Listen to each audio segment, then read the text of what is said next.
Alright class, it's December 18 paper 2-2. Kamal earned a total of 32500 in 2017. He paid 9% of this amount into his pension. He paid 22% tax on the remainder of his earning. Calculate the amount left after paying his pension and his tax. तो उसकी जो income है वो कितनी है 32,500. उसमें से उसने कितना दिया 9% टैक्स दिया.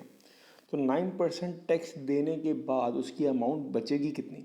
तो 9% माइनस अगर हो गया तो मतलब 91% रह गया. ठीक है, तो मैं 32,500 का 91% निकाल लेता हूँ and that is equals to 29575.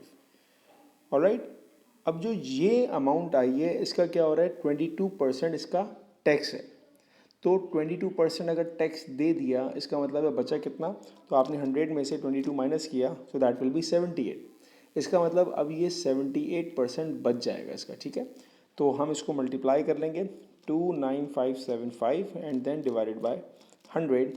So the answer will be 23068.5. ये अमाउंट उसका बच जाएगा. Part B, Kamal invest $1,200 in a saving account paying 1.8% per year compound interest. He left the money in the account for 5 years. Calculate the amount of money in the account at the end of 5 years. Give your answer correct to the nearest cent. तो आपको अपना answer देना है भाई Saint में. ठीक है, यहाँ पर जो कि बात की जा रही है कंपाउंड इंटरेस्ट की फार्मूला क्या होता है हमारे पास. Amount is equals to principal bracket 1 plus R divided by 100 to the power n.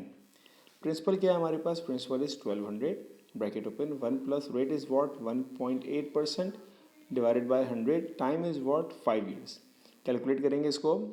So it is equals to 1311.96. Part C, it says that Kamal also invested some money in a different saving account for 5 years time. आपको मिल गया.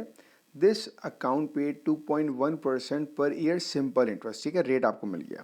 At the end of 5 years there was $828.75 in the account. तो ये आपके पास amount है. ठीक है, हमें ये फाइंड करना है कि उसने आखिर कितना अमाउंट इन्वेस्ट किया था. तो अमाउंट होता क्या है, amount is equals to principal plus interest. Principal तो मुझे मालूम ही नहीं है, मुझे अमाउंट मालूम है 828.75 is equals to principal plus interest is what, interest is P R T divided by 100. R is what, R is 2.1%, 2.1. Time is what, time is 5 years. अब इसको सिंप्लीफाई करेंगे तो पहले यहाँ पर लेंगे हम लोग एलसीएम. तो that will be 100p plus 5 multiply with 2.1 and that is equals to 10.5. So it's 10.5p equals to 828.75. So इसको मल्टीप्लाई किया 828.75 times 100 so that will be 82875. Alright, is equals to, इन दोनों को आपने ऐड किया so that will be 110.5p. अब यहाँ पर ये मल्टीप्लाई हो रहा है, वहाँ जाके डिवाइड हो जाएगा. So the principal it is equals to $750. That was the amount that was invested. In part D, it says the exchange rate between dollars and pound is $1 is 0.72 pounds. The exchange rate between dollars and euros is $1 is 1.10 euros. Kamal has $275. He changes part of the $275 into pounds and receives 79.20. He changes the remaining dollars into euros. Calculate the amount of money he receives in euros. पहली चीज़ मैं ये find करता हूँ कि उसने आखिर कितने dollars को कन्वर्ट किया. ठीक है ना, उसके लिए मैं क्या करूँगा भाई, अगर $1 में मेरे पास 0.72 यूरोज़ हैं, ठीक है, सॉरी पाउंड्स हैं, तो 79.20 पाउंड्स में कितने डॉलर्स होंगे.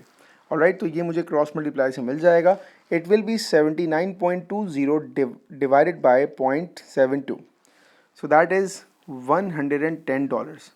इसका मतलब ये हुआ कि 275 में से उसने 110 को कन्वर्ट कर दिया. ठीक है, तो उसके पास बचे कितने, उसके पास बचे अब $165. अब क्या कहा, he changes the remaining dollars into euros. अब यहाँ पर लगेगा ये वाला फैक्टर कि अगर आपके पास $1 है तो 1.10 यूरोज़ हैं. अगर $165 होंगे तो कितने यूरोज़ होंगे, और इसका आंसर हमें क्रॉस मल्टीप्लाई से मिल जाएगा कि y equals to 165 multiply with 1.10. Alright, तो इसको आपने मल्टीप्लाई किया तो that is equals to 181.5 euros. यही आपका फाइनल आंसर है जो आपको फाइंड करना है।